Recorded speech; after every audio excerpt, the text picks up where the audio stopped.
This is Patrick from the PIMS Pro. Today I'm going to talk about reconciling purchase orders, specifically reconciling Ingram Micro purchase orders utilizing the API as a tool. So every day I recommend reconciling all of the items that you have received on purchase orders into your accounting, which enables you to have a much better picture on your accounts payable overall and to be able to view what vendors you owe and when you owe them.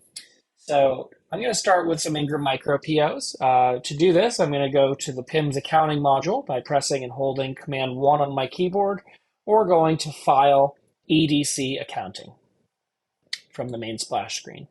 Once I'm in the accounting module, the easiest way to view my unreconciled or partially unreconciled purchase orders is via the inventory holding report.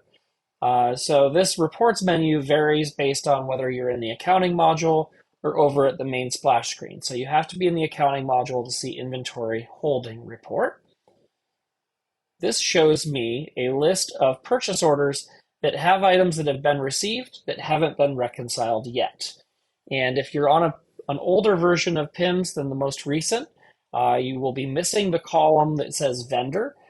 We've recently added this for ease of knowing which vendor you're reconciling for, so that you can kind of do all of one vendor at a time.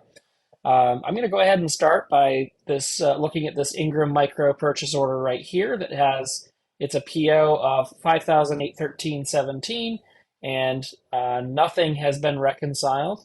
It's all currently in received and holding. So if I double click on the line, we can move over to vendor reconciliation. We can see up here there have been no prior reconciliations. And if you don't have an API to assist you, typically you would put in your invoice date, your invoice number, the due date, and the amount of the invoice. So say it were $3,000.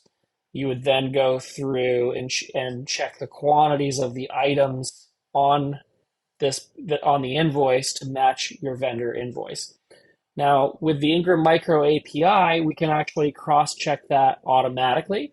I'm going to go ahead and click on the PO number at the top right. That's going to send the purchase order number to my clipboard. And then I'm going to log into Ingram Micro's website, the bill pay website, and I'm going to do a find for that PO number.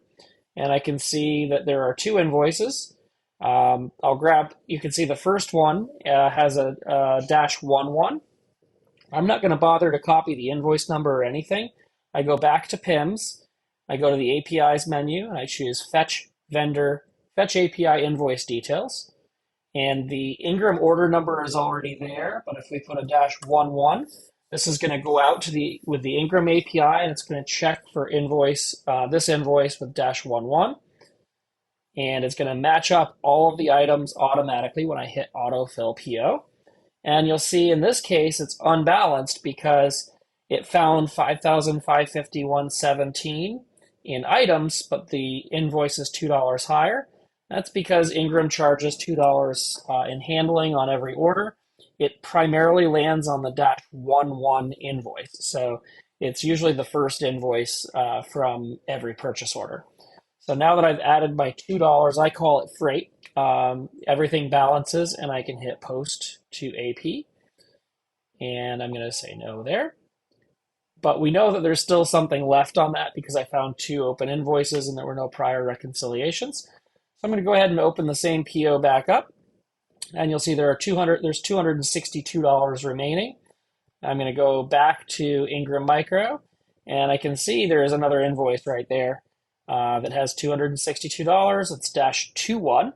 So if I flip back to PIMS, I can go to Fetch Invoice Details and put a -21 in and click OK. And it will match up to the last item there. I can post this to AP and clear that out. Next up, we have another Ingram Micro PO. I'm going to go ahead and open that up. I'm going to go to the vendor reconciliation page. I'll also note that this is not a completely received PO, but we have invoices and receiving against this PO already. So if I go back to vendor reconciliation, click on the PO number, we'll get that into our clipboard. I'll do a find for this in Ingram, and I can see that there are a couple of invoices, but we're not ready for that next one yet because we know we just have $551, and that's our -11. I'm going to go ahead and fetch invoice details and put -11 on there. Oddly, we can see that they didn't actually charge handling on the -11 here, which is uncommon. And we'll move down to the next one.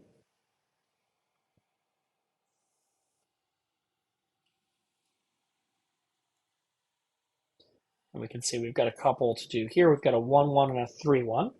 So I'm going to go back to PIMS and I'm going to do fetch details, put -11 on there, autofill. We're off by exactly $2, which was expected.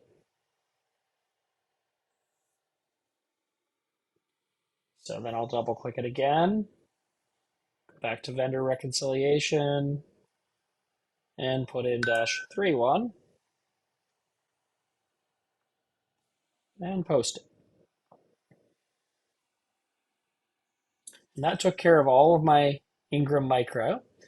The next step would be these are my Apple service stocking orders. My GSX repairs have a reconciliation method that I can cover in another video, and we have documentation for separately. But the stocking orders appear just like any other purchase order.